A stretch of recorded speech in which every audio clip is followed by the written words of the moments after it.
Subscribe now. بسم اللہ الرحمن الرحیم رب اشرح لی صدری ویسر لی امری واحلل عقدۃ من لسانی یفقہوا قولی۔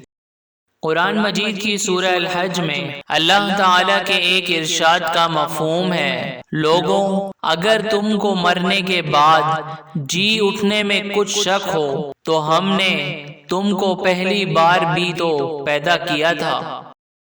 قرآن مجید کی سورہ یاسین میں اللہ تعالیٰ کے ایک اور ارشاد کا مفہوم ہے، اور جس وقت سور پھونکا جائے گا یہ قبروں سے نکل کر اپنے پروردگار کی طرف دوڑ پڑیں گے۔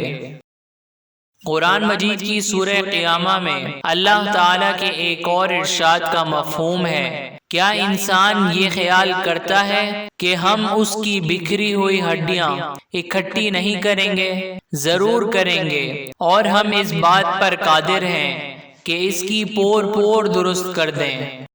قرآن مجید کی سورہ تغابن میں اللہ تعالیٰ کے ایک اور ارشاد کا مفہوم ہے، جو لوگ کافر ہیں ان کا اعتقاد ہے کہ وہ دوبارہ ہرگز نہیں اٹھائے جائیں گے۔ کہہ دو کہ ہاں ہاں میرے پروردگار کی قسم تم ضرور اٹھائے جاؤ گے، پھر جو جو کام تم کرتے رہے ہو وہ تمہیں بتائے جائیں گے، اور یہ بات اللہ کو آسان ہے۔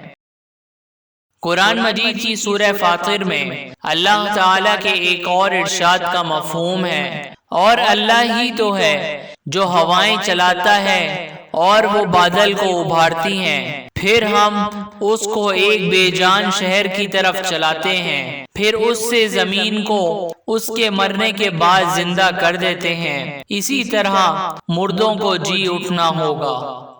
قرآن مجید کی سورہ بنی اسرائیل میں اللہ تعالیٰ کے ایک اور ارشاد کا مفہوم ہے، اور کہتے ہیں کہ جب ہم مر کر بوسیدہ ہڈیوں اور چور چور ہو جائیں گے تو کیا از سر نو پیدا ہو کر اٹھیں گے؟ کہہ دو کہ خواہ تم پتھر ہو جاؤ یا لوہا یا کوئی اور چیز جو تمہارے نزدیک پتھر اور لوہے سے بھی بڑی سخت ہو، جھٹ کہیں گے کہ بھلا ہمیں دوبارہ کون جلائے گا؟ کہہ دو کہ وہی جس نے تم کو پہلی بار پیدا کیا، تو تعجب سے تمہارے آگے سر ہلائیں گے اور پوچھیں گے کہ ایسا کب ہوگا؟ کہہ دو کہ امید ہے جلد ہوگا۔